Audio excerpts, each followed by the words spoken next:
কিছু কিছু মানুষের চুলকানিটা একটু বেশিই হয়। সঠিক বলেছেন। বুবলি শাকিব খানের নিয়ে আমেরিকাতে ঘুরতেছে, ওরা ওদের মতো সুখে আছে, ওরা ওদের মতো টাইম পাস করতেছে।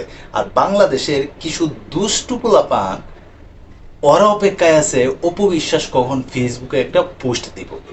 কথা কি ক্লিয়ার না ভেজাল আছে? হ্যালো ভাই বন্ধুরা, this Rajib, welcome to another brand new video. আজকের ঘটনা কি? তো আমি এখন কথা বলবো অপু বিশ্বাস এবং বুবলিরে নিয়ে। এই সময় কম, শুরু করো। দেখুন, শাকিব খান কিন্তু এই মুহূর্তে আমেরিকা আছে, আর বুবলিও কিন্তু এই মুহূর্তে আমেরিকা আছে। তো তারা দুইজন যে একত্রিত আছে এটা কিন্তু ইদানিং যে ফেসবুকে যে ছবিগুলো ভাইরাল হয়েছে ওইগুলা দেখলেই কিন্তু বোঝা যায়। তো সেক্ষেত্রে কিন্তু বলাই যায় বুবলি এবং শাকিব খান তারা একসঙ্গে আছে। বলো কি, তুমি সত্যি বলছো? হ্যাঁ, তারা যে একসঙ্গে থাকবে আমেরিকাতে এটার কিন্তু আগে একটা আভাস পাওয়া গেছিল, যেখানে কিনা শাকিব খান বলছিল যে আমি আমার বড় ছেলে জয়কে যেমন একটা ভালো মেমোরি দিয়েছি, ঠিক তেমনি আমি আমার ছোট ছেলে বীরকে তেমনি একটা ভালো মেমোরি দিতে চাই।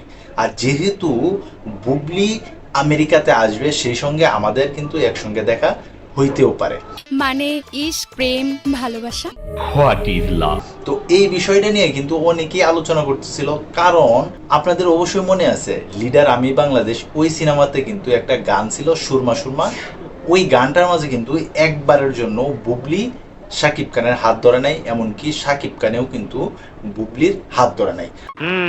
আর শাকিব খান কিন্তু বলছিল যে অন স্ক্রিন বা অফ স্ক্রিন কোনো জায়গাতেই আমি বুবলিকে ছুঁয়েও দেখতে চাই না। কেন? তো যেহেতু এখন তারা একে অপরের সঙ্গে আছে, তো এই বিষয়টা নিয়ে কিন্তু এই মুহূর্তে অনেকেই ট্রোল করতেছে, আর এমনকি অনেকেই কিন্তু এই বিষয়টা নিয়ে কিন্তু হাসাহাসিও করতেছে। তাহলে কি বুবলি এবং শাকিব খান কি এক হয়ে গেল? আরে ভাই, সেলিব্রিটি মানুষের কি হালচাল তাদের খবর আসলে রাখাটা একটু মুশকিলই। এই দিক দিয়ে শোনা যায় যে বুবলির নাকি শাকিব খানের সঙ্গে ডিভোর্স হয়ে গেছে, আবার ওই দিক দিয়ে দেখা যায় বুবলির বাসায় শাকিব খান যায় হাজির, আবার শাকিব খান আমেরিকাতে গেছে, বুবলিও কিন্তু এবার আমেরিকাতে যায় হাজির। ও তাদের মধ্যে যে কি একটা গ্যাঞ্জাম যে চলতেছে ওইটা আসলেই বলা মুশকিল। তবে এই জিনিসটা কিন্তু দেখতেও সুন্দর দেখা যাইতেছে যে শাকিব খান তার কথা রাখছে, কারণ শাকিব খান তার বড় ছেলের সময় দিছিল, এবার কিন্তু তার ছোট ছেলের কিন্তু সময় দিতেছে। তো এই যে বিষয়টা নিয়ে অনেক কিন্তু জলগুলা হইতেছে। এই বিষয়টা তোমরা যারা সাকিব-এর আছো তোমরা কেমন চোখে দেখতেছো অবশ্যই কিন্তু তোমরা কমেন্ট বক্সে জানাইতে পারো। তো এই ছিল এখনকার মতো ভিডিও। তো সবাই ভালো থাকবে, সুস্থ থাকবে, কাছে মানুষরা ভালো রাখবে। ধন্যবাদ সবাইকে, আল্লাহ হাফিজ।